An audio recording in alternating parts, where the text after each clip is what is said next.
ഇറങ്ങിപ്പോടാ അവിടുന്ന്. ഒരു പണിയും കൂലിയില്ല, 5 പൈസ ഉപകാരമില്ല. എന്റെ കണ്ണു മുന്നേ എന്നെ കണ്ടോവരുത്.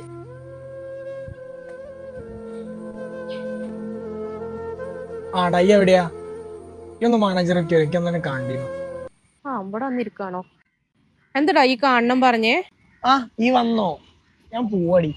ഇവിടെ ശരിയാവില്ല. എങ്ങട്ട്? അതൊന്നും അറിയൂലടി. ലൈഫിൽ പൈസ അല്ലെങ്കിൽ ഒരു വാല്യൂ ഉണ്ടാവില്ല. വീട്ടുകാർക്കൊക്കെ ഒരു ബാധ്യത ഇവിടെ നിന്നിട്ടുണ്ട് കാര്യമുള്ളത്. വീട്ടുകാരായിട്ട് പിന്നെയും കൊളത്തില്ലേ? അതിന് ഇങ്ങനെ ലൈഫ് ഒളിച്ചോടാണോ വേണ്ടേ? വിജയിച്ച് കാണിക്കുക, അപ്പൊ ഇവരൊക്കെ പുറകെ വരും. ഈ തോറ്റുപോയി ഞാൻ എങ്ങനെ വിജയിക്കാനാ?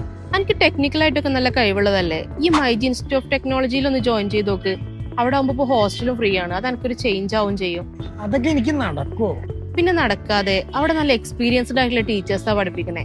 മാത്രല്ല ഹെക്സ്റ്റോഗൽ മെത്തേഡിനെ കുറിച്ച് കേട്ടിക്കണേ? പഠിപ്പിക്കുന്നതിന്റെ കൂടെ തന്നെ അവർ നമ്മളെ വർക്ക് ചെയ്ത് എക്സ്പീരിയൻസ്ഡ് ആക്കും.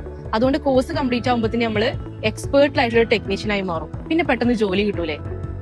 അവർക്ക് കേരളത്തിൽ തന്നെ ഒരുപാട് സ്ഥാപനങ്ങളൊക്കെ ഉള്ളതുകൊണ്ട് തന്നെ അവിടെ തന്നെ എക്സ്പീരിയൻസ് ചെയ്തിട്ടാണ് നമ്മളെ പഠിപ്പിക്കുന്നത്. പിന്നെ 100% പ്ലേസ്മെന്റ് അവർ നൽകുന്നുണ്ട്. അതിപ്പോ ഇന്ത്യയിലാണെങ്കിലും വിദേശത്താണെങ്കിലും അവർ സെറ്റ് ചെയ്ത് തരും. അത് കൊള്ളാലോ. എന്നാ പിന്നെ സ്മാർട്ട് ഫോൺ റീ എഞ്ചിനീയറിംഗിന്റെ ആ കോഴ്സിന് അങ്ങോട്ട് ജോയിൻ ചെയ്യാം അല്ലേ? യെസ് ഗൈസ്, ഇത് മാത്രമല്ല PG പ്രൊഫഷണൽ ഡിപ്ലോമ കോഴ്സസും ഇവിടെ അവൈലബിൾ ആണ്. നിങ്ങൾ ഇതുപോലെ ടെക്നിക്കൽ ആയിട്ടുള്ള നല്ല കോഴ്സസ് നോക്കുന്നുണ്ടെങ്കിൽ പെട്ടെന്ന് പോയി ജോയിൻ ചെയ്തോ മൈജി ഇൻസ്റ്റിറ്റ്യൂട്ട് ഓഫ് ടെക്നോളജി.